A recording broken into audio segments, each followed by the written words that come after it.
asahan nyo, habang ako ang mayor dito sa ating bayan, sa Nauhan, hindi ko kayo pababayaan. Ang gusto ko, makatapos kayong lahat nang sa ganun ay umandaan yung pamumuhay, makatulong sa mga magulang, sa mga kapatid nyo.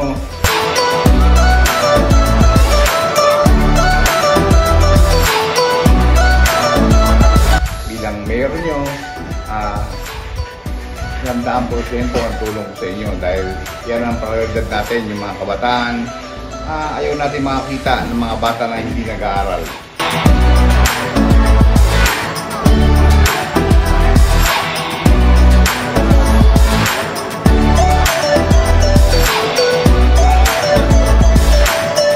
Ang mga bata, pagpasok po dito sa paaralan, gustuhin man po nilang mga nakasapatos, ngunit hindi po nila magawa dahil kapag umuulan, ay hanggang tuhod po talaga yung nagiging putik nila.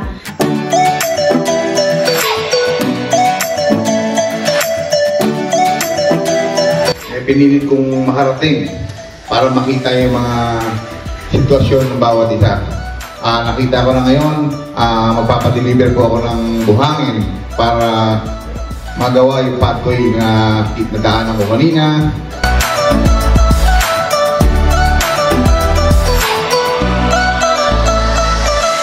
So, yung pong mga buhangin na may pagkakaloob niyo po sa amin ay malaking tulong hindi lamang po sa aming barangay, ganoon na din po sa mga batang nagsisipasok po dito sa aming paaralan.